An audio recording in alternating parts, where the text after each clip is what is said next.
from the Bhagavad Gita, chapter 6, entitled, what's the title? 37. No, the title of the chapter. Oh, Dhyana Yoga. Yes, Dhyana Yoga. And yes, text number 37, correct. Oh, sorry, 36. 36? Did you say 36? 30. Yeah, yes, last week was 35. Okay, yeah, 36. Yeah, 35. And this is Gulshan's favorite section, where the mind is like the wind. That's right. Asancham Mahabha. It's no doubt about that. But Abhyasana Kunte Viragana Chegote. So the wind is very powerful. Who amongst us can control the wind? So the mind is like that. But the good news is there is one person that can control even the wind. Who's that? Oh, Krishna is controlling. Krishna, yeah. So although we can't control the mind, which is like the wind, but the good news is, I mean, that's the bad news. We can't. But the good news is that Krishna is even more powerful than the awesomely powerful mind. Krishna can control the wind, and he can control fire. You know, when there was forest fires in Vrindavan, everyone was freaking out, and Krishna just inhaled, breathed in, and all the fire was gone. You know, he can lift mountains, you know, he can do anything. So like Prabhupada said, the word impossible is a word in a fool's dictionary. Because once you come in contact with Krishna, nothing is impossible.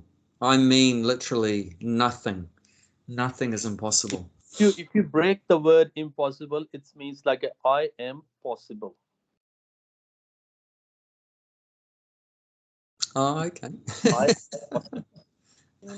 Possible. I am possible. Okay. So yeah, Krishna, if we connect with Krishna, then he can help us to control this crazy mind. Okay, so let's recite the Sanskrit for this one. So it's text 36. Asamyatatmana yogo. Asamyatatmana yogo.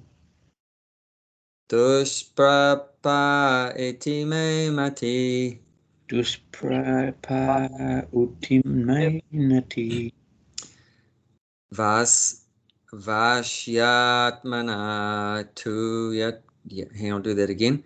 Vasyatmana tu yatata. Vasyamata tu yatatu. Shakya vyaptum upayata. Shakyo vaptum. Bit of a tongue twister, this one. Let's give it another go. Not again. Remember, no, it's not impossible. It's not impossible, remember. I am possible. Krishna, call out to Krishna. Krishna, help me to recite this verse. Krishna, help me. Ashamyatatmana yogo. Ashamyatatmana yogo. Dushprapa iti me mati. Dushprapa iti mati. That's difficult. No, just try to hear what I'm saying. Just try to hear and repeat. That's the process. Remember, we talked about the 9 processes of devotional service. First one is, what's the first process of devotional service? Hearing. Okay, what's the second one? Chanting. Okay, so you hear me say the words, say the verse. Then you say it. You chant. So I'm doing Shravanam and you're doing you're hearing and then chant. You're hearing what I'm saying and then you're chanting. So just try to do that. Let's do it again. Asamyatatmana yogo. Asamyatatmana yogo. Dushprapa iti me mati. Dushprapa iti me mati. Vasyatmana tu yatata. Yatmana tu yatata. Vasyatmana tu yatata. Vashyatmana tuyatata. Shakyo vaptum upayata. Shakyo Upayata. upayata. Oh, it's hard. That's okay. That's okay. Krishna's watching and listening, and he's pleased that we're making an effort. We're trying. We're trying to understand him, trying to serve him. So that's already success, just the fact that we're trying, isn't it? Just like the little child, right? Little child is learning to ride a bicycle, and the parents are watching. And the child in the learning process falls off the bicycle many times. When the child is trying and falling off, trying and getting up again and trying and falling off, the parents are pleased or not pleased? They're pleased. Trainer we They're lost. pleased. Even though they're falling off and they're not perfect, they're not riding the bike perfectly, they're falling off in so many problems, but they're pleased that, you know, they're trying. They can see their kid is making an effort.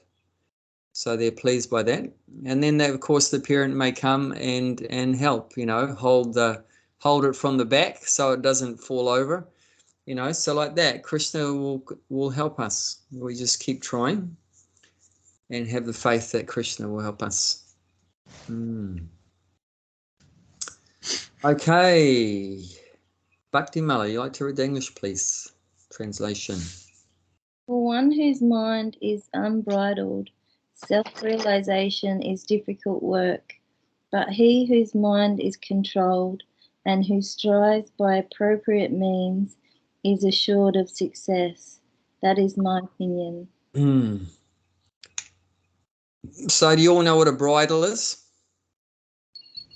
Yeah, what goes on a horse? Yeah, it goes on a horse. So what is the Control the purpose of the bridle on the horse? Control the horse. Yeah, to control the horse. So it's basically saying uncontrolled. You know, unbridled means uncontrolled. If you don't, just like if you don't have a bridle on a horse, how are you going to control it? It's not possible.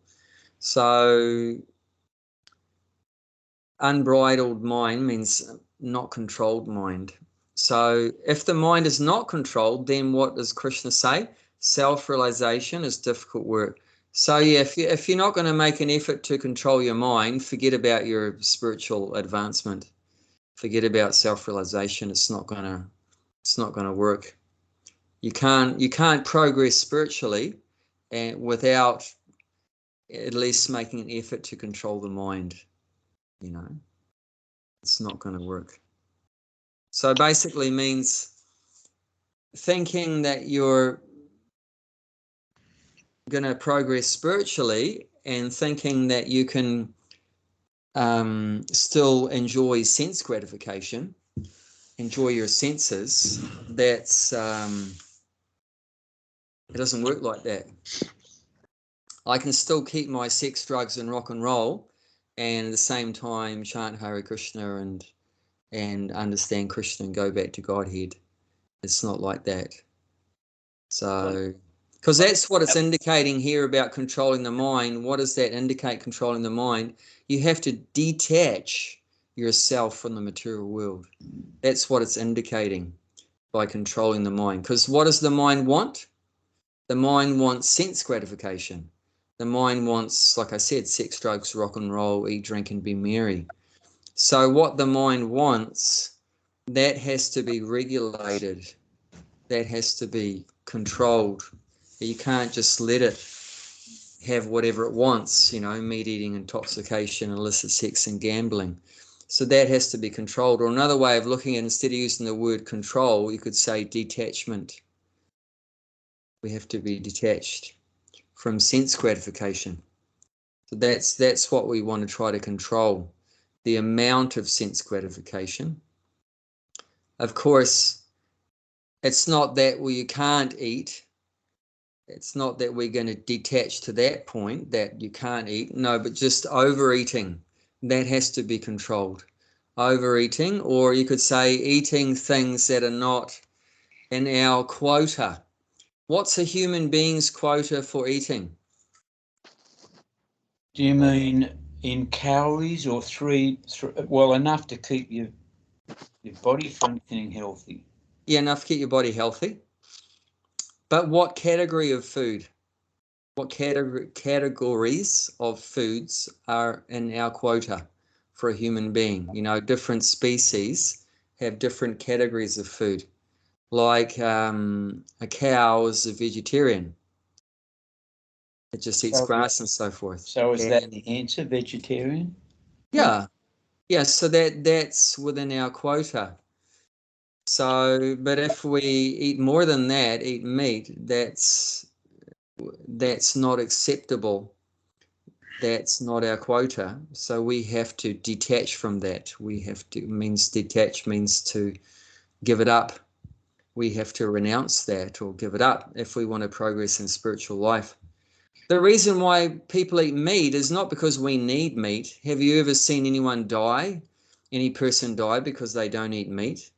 No. I mean, like my wife has never eaten meat in her whole life, and she's still living. So it's not that we need to eat meat, but it's just for sense gratification. People eat meat just for sense gratification. People also think it's a lot harder to be a vegetarian as well. I know in The society, like how I grew up in a normal Aussie family, you know, you just have steak and 3 veg and they don't think about it. Then when you to think, oh, I've got to get my protein somehow, it's all too hard for them. What you're doing is great. Cooking classes showing people that this isn't as hard as it has to be. I know a lot of people who say that, oh, it's just too hard.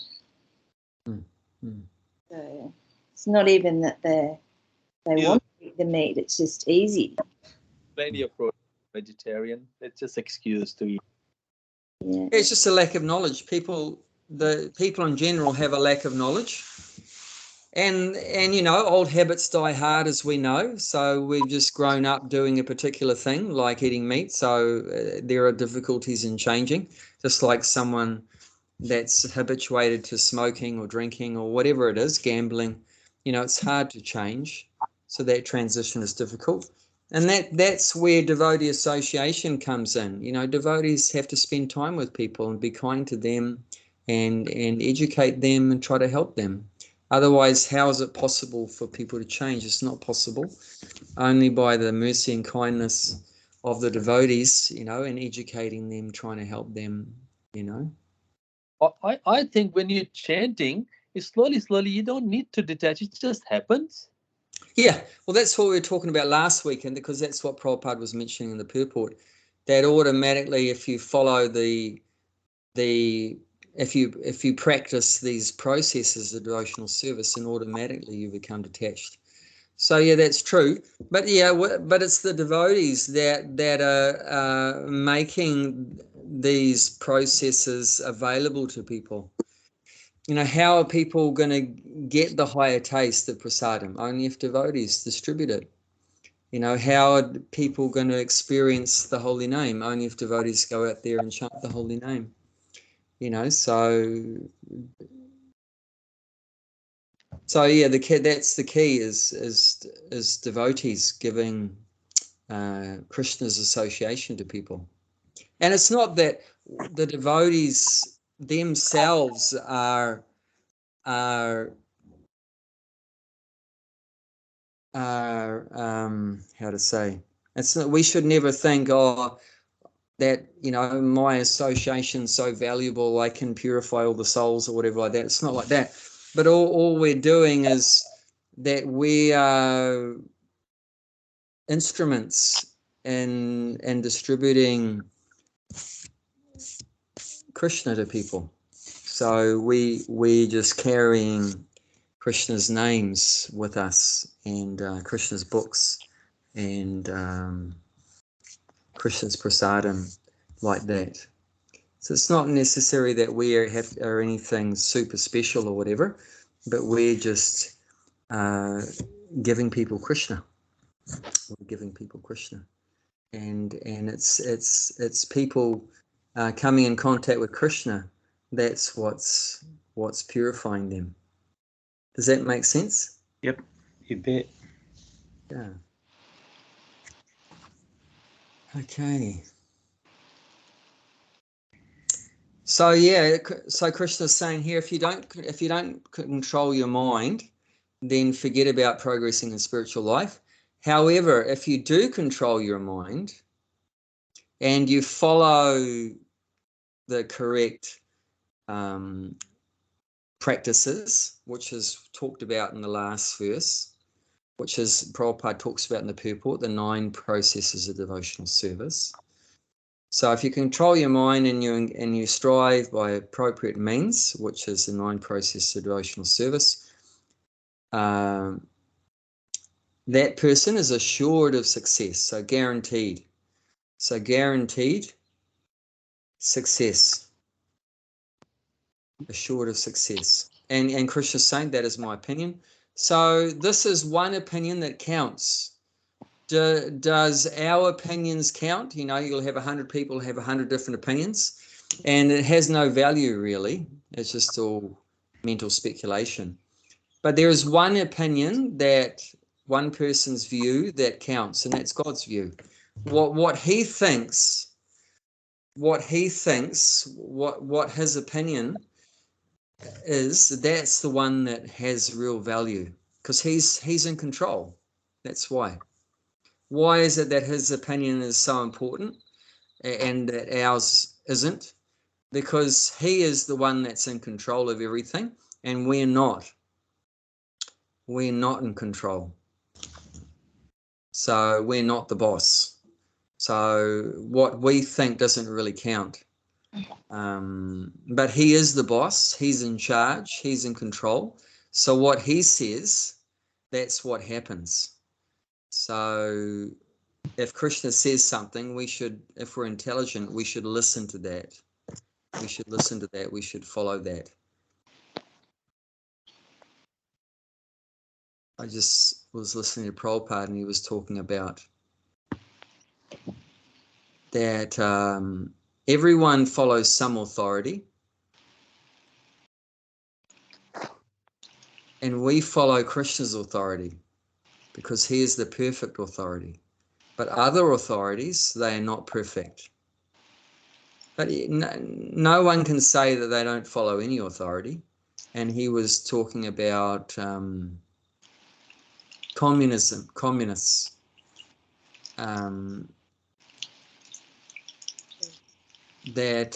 He said the only difference between Krishna consciousness and communists is that they follow the authority of Karl Marx and we follow the authority of Krishna. But the only difference is that Krishna is perfect authority and Karl Marx isn't. He's not perfect. He was a rascal. He's a rascal, yeah. So yeah, it's not Krishna's opinion is on the same level as everyone else's opinion. No, Krishna's opinion is very valuable because he's in charge, he's in control, he's the supreme authority, he's the boss. And our opinions don't really have much value. Our opinion has value if we connect it, if we line it up with Krishna's. Then it has value, it has real substance. If our opinion goes against Krishna's opinion, we're opposite, like in the beginning of Bhagavad Gita, right? What was Krishna's opinion on the battlefield? Time to fight. To fight. That was his opinion. That you should fight. And what was Arjuna's opinion? He had a different opinion, opposite, that I shouldn't fight.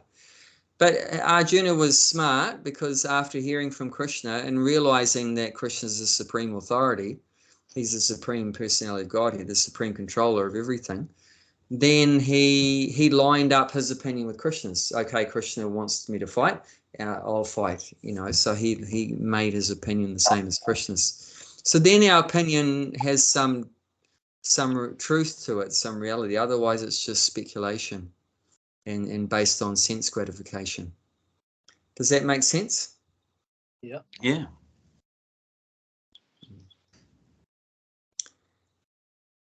And it's also interesting because we might not think about it like that, right?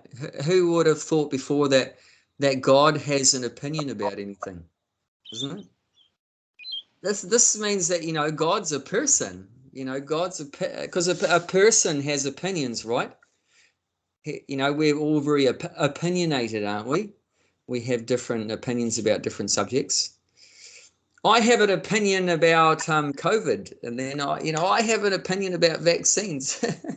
You know, every person has different opinions, you know, and there'll be people that have opinions that vaccines are fantastic, and other people have opinions that vaccines are stupid, you know, whatever like that. Or some people might not have any opinion about it, you know. So that's indicating that we're all individuals. We're all individuals. We have a different mentality like that, a different intelligence like that we're all individual.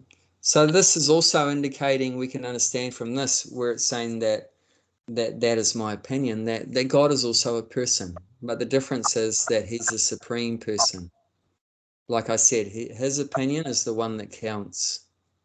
What he says, what he thinks, that's what happens. I'll give you an indication of that. One of God's energies is called Icha Shakti. That's ICCHA, Icha, and Shakti is energy. You probably know that word. But Icha means desire. So he has a potency or an energy that whatever he desires, whatever he thinks, whatever he desires, one of his energies will carry that out immediately. All he has to do is just think that I want to liberate all the souls from ISKCON. From ISKCON. From ISKCON, or whatever. I was going to say the material world. But you know, whatever, and it can be whatever he desires, anything. So whatever he desires, he has an energy that will just carry it out. It'll automatically just happen. He's got so many Shaktis. He doesn't have to do any hard work. He just has to think about something and automatically it gets carried out. So like I'm saying, you know, his opinion, that's the important one. Whereas we think about so many things and we have so many opinions, but mostly it doesn't go anywhere. We don't have an Icha Shakti, you know, that just carries out everything automatically for us like that. So, but yeah, I just found that interesting. We're saying that that's his opinion, which indicates that God is very personal. He's not just some energy. Because before, right, most of us thought that God is just some energy everywhere, right? Does that God is an energy? Would that energy have an opinion? No, of course, energies don't have opinions. Only a person has an opinion, not an energy. So that sort of defeats that idea also, that God is just some energy. Because here it's saying that God has an opinion. Well, what is his opinion in this case? That if you don't control your mind, you're not going to get anywhere in spiritual life. And if you do control your mind, you're going to be successful in your spiritual life. That's his opinion. And that's the truth. That's the fact. So Even in the last couple of days, I kept reading, that you have to understand Krishna's appearance and pastimes. And I've read it like a few different times. And I've always struggled with all the pastimes because it doesn't seem real. Like, I know that I shouldn't say this, you know. No, it's good that you're being honest. even with the Krishna book, I read it and I'm like, they just seem like far out stories. Like, I can't imagine the proper qualification actually happening, you know, like, and so, and I think that's so I keep reading. You've got to understand the pastime. So I'm like, okay, well, I've got all this time now, so that's what I'm going to try and do, read the Krishna book again and really try and understand his pastimes, because that's when you get to know him personally as well, don't you? You know that. Yes. Yeah. Definitely. Yeah. So then now it's becoming clear why you hurt your foot. Yeah. Krishna wants to give you more opportunity to hear his pastimes. Wow. It's great. No, you're using that downtime for a good purpose. That's great. That's great. And Gulshan, you were saying something also? That the Leela, that to be standing that, you have to be such qualification, because Shamananda say in this class that he's got a nectar devotion class. He said, I can go up to the 19th chapter. After that, I'm not, because his Leela is very hard to understand. He has to be, certain level to understand his Leela. You can't just understand. Average person can't understand that. Yeah. So he's up to 19th chapter only. After that, he won't go any further, because I don't think so. I can. Anyway. Like It's, Rasa Leela, you mean? Is that what they're talking about? Or yeah, the pastime and Leelas, he done that. It's just like he need a proper qualification. It's just not any. I mean, I would say to anyone that, please read the whole book, because that's what Prabhupada wanted. He never said, I mean, he wouldn't have given it if he didn't want us to read it. So, of course, that's Shamananda's humility, that he's feeling not qualified like that. But I mean, even I know that, and I've distributed it myself on the street, and Prabhupada wanted it distributed on the street. So even to a meat eater and a drunkard, we sell nectar of devotions to them, and definitely not as qualified as Shamananda. But Prabhupada's idea was that we'd get purified by hearing these pastimes and all these different things.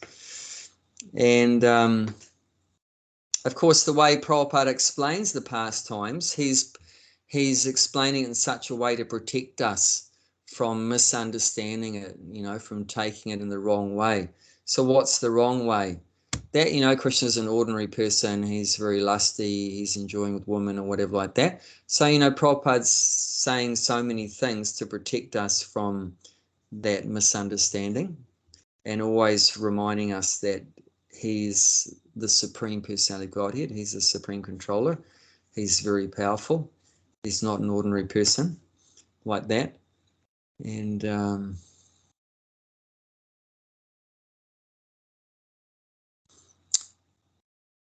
yes, so like what Bhaktimal is saying, it's difficult to understand Krishna's pastimes.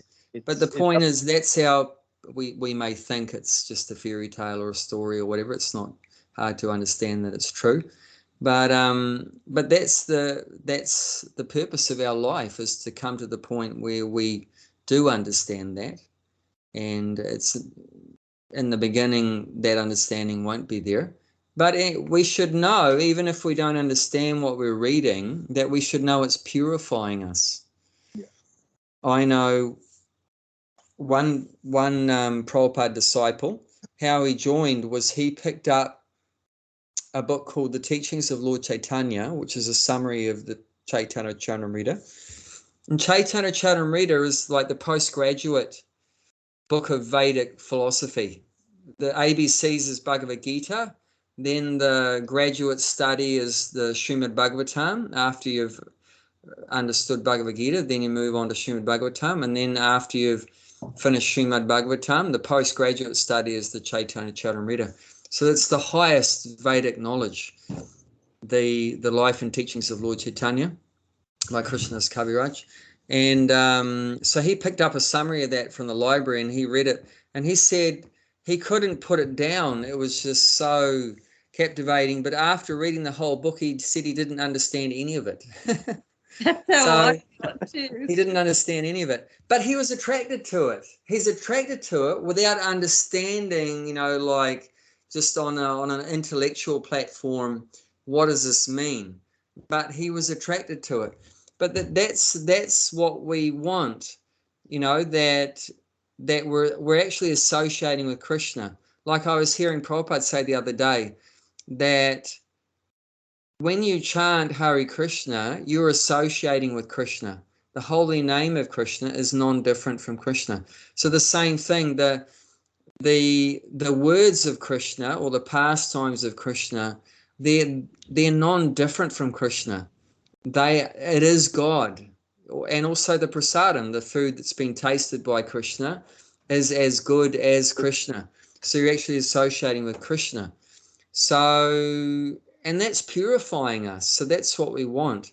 And then more purification, more purification, more purification by associating, every day with Krishna more and more. Then eventually Krishna will be merciful to us and give us the understanding. Because that understanding comes from Krishna. Let's look at the 10th chapter, text number 10. It's one of the seed verses of Bhagavad Gita.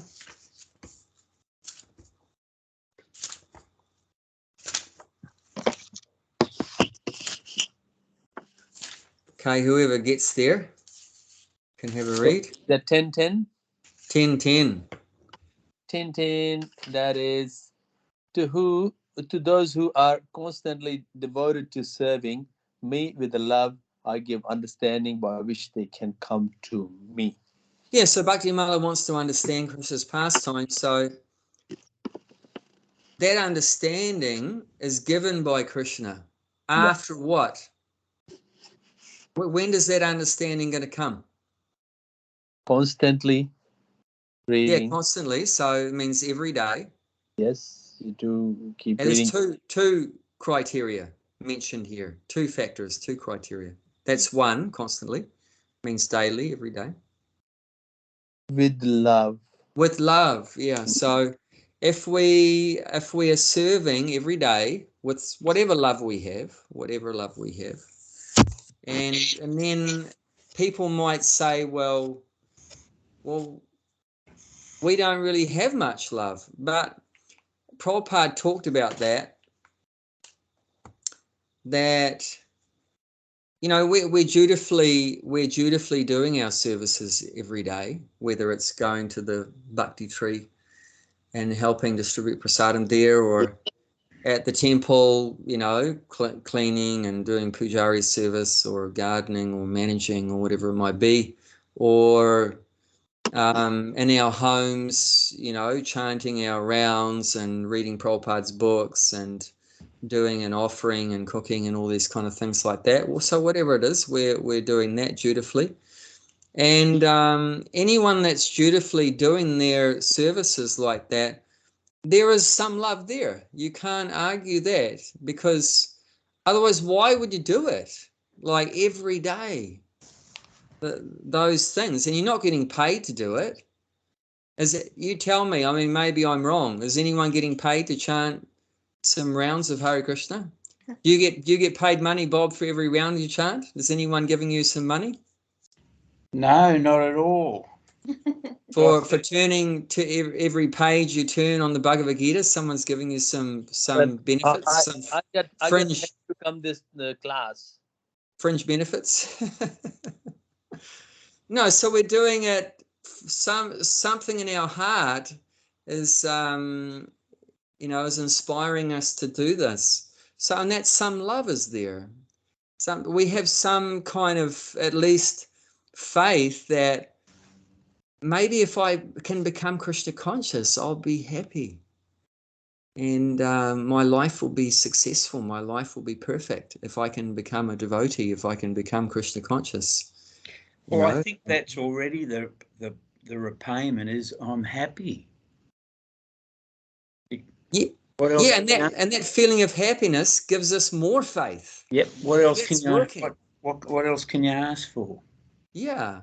So and we're grateful for that happiness, and we want to do more service for Krishna. So that's definitely some love is there, some gratitude is there, some feelings of gratitude, and that we want to do more for Krishna, and we're grateful for what he's given us, so much happiness and good people to be with, and good health and all these kind of things. So, and we want to do more and more. So definitely some love is there. So, and we're trying to do something every day. So just to clarify, constantly doesn't mean 24 hours a day serving him, although that is the goal. But constantly in this case means every day. So it means not just on Sundays like what the Christians do. That's not enough to qualify us to get enlightened by God, to give us the understanding. The criteria is that we should serve him every day with as much love as we can, as much faith as we can. Then he'll give us the understanding. So don't worry, Bhakti Mala, about whether you understand the pastimes or not, or whether you understand Krishna's holy name or not, or whether you understand the deities or not, or everything. But just try to keep on, serving Krishna every day with as much love as you can. And then automatically what will happen over time is that Krishna will enlighten us in our hearts. And then he says in the next verse, someone can read that one, text 11. Sorry, mate, text 11. Chapter 10, we're just looking at 2 verses. Chapter 10, text 10, we just read. And then you were moving around at that time, I think. Yeah, sorry, mate. Yeah. No, that's all right. That's all right. Do what you have to do. And this is text 11, so 10th chapter, text 11 now. To show them special mercy, a dwelling in their hearts, destroy with the shining lamp of knowledge the darkness born of ignorance. Yeah, so why don't we understand Krishna's pastimes? Because of ignorance in our heart. So Krishna's saying that he'll illuminate our heart with knowledge, and he'll remove that darkness of ignorance. So don't worry about that. We know why we don't understand, because we're ignorant. We've rebelled